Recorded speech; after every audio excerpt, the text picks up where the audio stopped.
Hey guys, in today's video I'm going to be doing a tier list showing you all the absolute best rogues to use while playing Strikeout and Rogue Company. If you're new to the channel and love gaming and Rogue Company content, I suggest dropping a like and subscribing because there's plenty more to come. Before we get into it, I wanted to state that this tier list is a little different from my previous two, as they only had 4 tiers. And this one is going to be having 5, so it's a little bit more specific, which will help you get a better point of view. Now let's start. We're going to be starting this all with Anvil. He's pretty good, and his upgraded weapon has 90 bullets, and his C4 is very OP.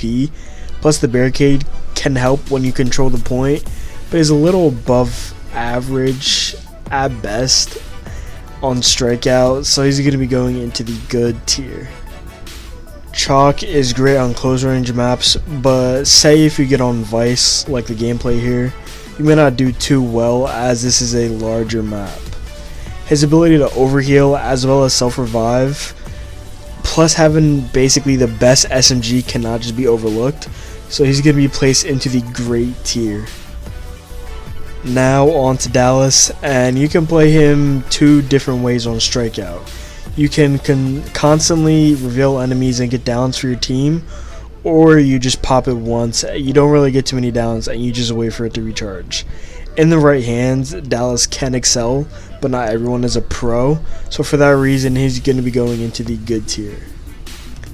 Next is Dima with solid all-around weapons, a grenade, and a great offensive ability which grants him access to the great tier. Just being or having an average Dima on your team can help tremendously. Glitch has a decent SMG at most, nowhere near Chalk's.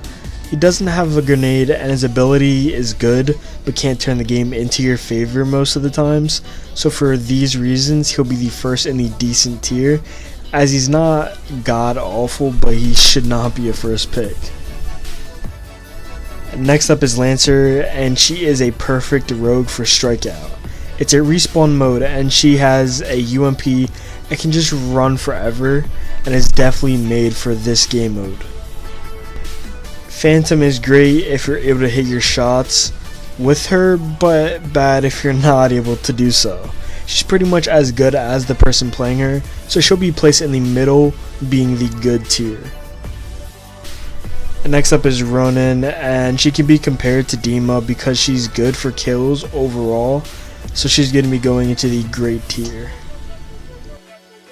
Saint's guns are strong, but he doesn't possess a grenade like maybe a Ronin or a Dima, but on the contrary, he does have one of the best abilities, being able to cross map revive people, so he'll be going into the great tier for Strikeout. Next up is Scorch. If you watch both my attacking and defending demolition tier lists, you know she's ranked pretty low and she'll be joining the same category for this video. She's easily countered, as when her ability has been activated, you just have to wait 10 seconds, then you're able to push her. She's going to be going into the decent tier. Talon can be very useful if you get good placements with his dart, and has an above average but not amazing SMG. He also has a C4 in his kit. That all gets him into the good tier. Next up is Trench. You all know he's a must in demolition defense, but while playing Strikeout he's a little hindered. His weapons aren't the best and his ability and utilities don't do much while playing this game mode, so he'll be the first in the don't do it tier. And finally we have Vi. She can be very fun to use, but for some reason she just doesn't work too well in this game mode. She belongs in the decent tier as her loadout leans towards the defense and not offense side of the game. This is the tier list for the absolute best rogues to use while playing Strikeout on Rogue Company. So if you want to rewatch or jot down notes on who to try, go ahead now. And if this helps you at all, drop a like and let me know in the comments what you think of this list. As always, thank you for watching.